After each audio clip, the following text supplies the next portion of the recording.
House of the Dragon is one of my favorite shows on television right now. And one of the things that I like about the show is that it gives us a real look into what a high-profile marriage looks like between public figures. Don't get me wrong, the show is fictional. It's got dragons and all that other stuff, but the politics of it is what's real. In that regard, it's very much tethered to reality. So in the show, you have two characters that have to marry each other. One is the daughter of the king, and one is the son of a very powerful and wealthy house. They don't love each other. They don't even like each other. But their marriage was arranged for political reasons so that their families can consolidate power to continue their rule over the country. So the two betrothed are having a walk on the beach, and they're trying to decide whether or not they're going to go through with this marriage. Ultimately, they agree to go through it, but they negotiate terms of their marriage. And the first thing they do is recognize the problem that they're having. She, the princess, is in love with another man, and the young lord is a homosexual. So they know romance and true love between them is out of the question. They're just not sexually attracted to each other. So they agree to marry each other for the sake of their families and for the sake of their kingdom, but they agree to do it without love being a factor. They do it like it's a business arrangement. She will carry on with her boyfriend and he will carry on with his boyfriend, but to the public, they will come across as a united front, as a young couple in love.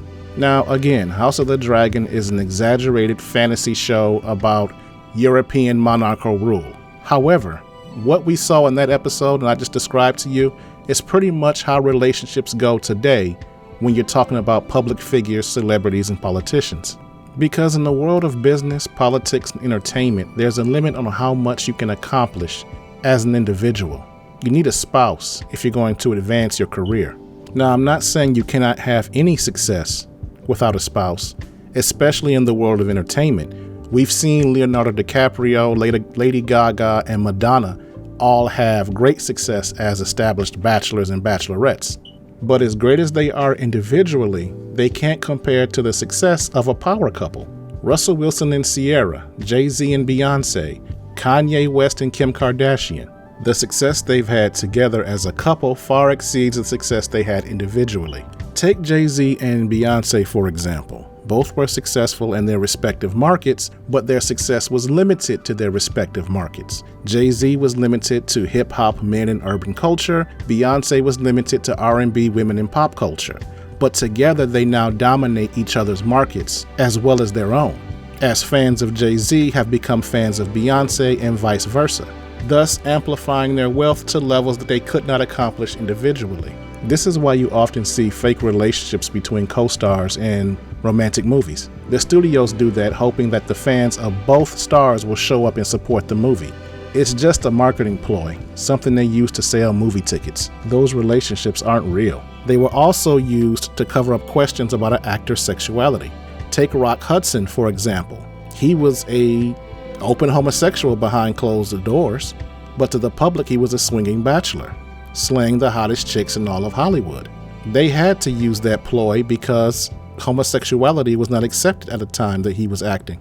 My point is, celebrity marriages and relationships on that level are not done out of love. They're done for business, politics, and marketing purposes.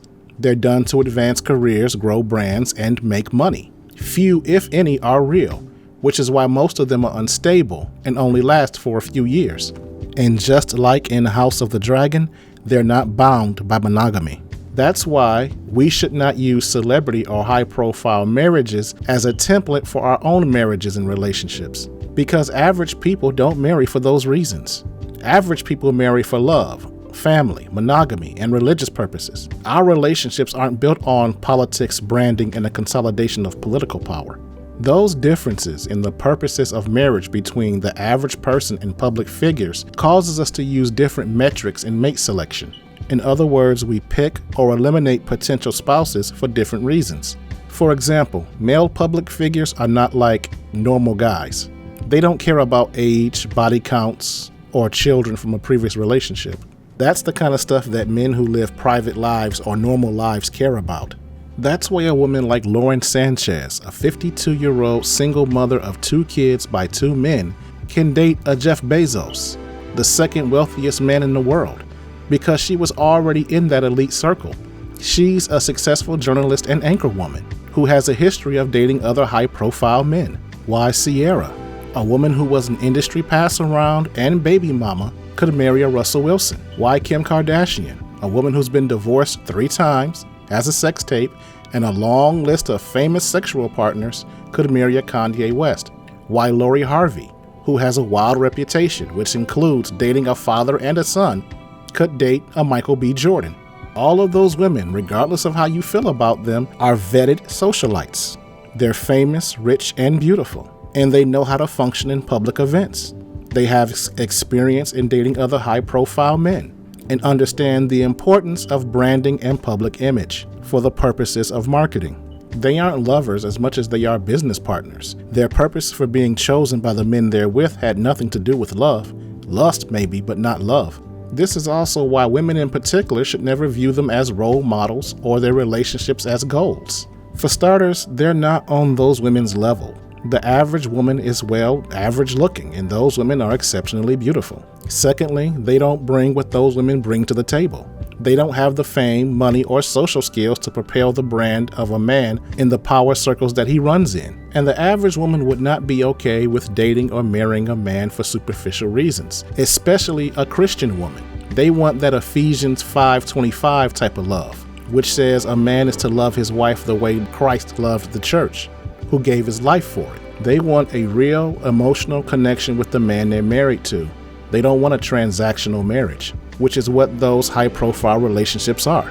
Nor are they okay with the idea of an open marriage. And when I say open, I mean one way. It's open for the man and not the woman. Most high-profile men don't share women, but they expect the women to share them. It's like the phrase that Kevin Samuels made popular. High-value men don't cheat, they exercise options. These high-profile celebrity men don't marry for religious reasons, moral reasons, or even emotional reasons, and they don't believe in monogamy. They will exercise their options. And as a side note, this is why I have no respect, why I groan every time I see these motivational dating coaches and relationship gurus. They are the biggest propagators of this nonsense.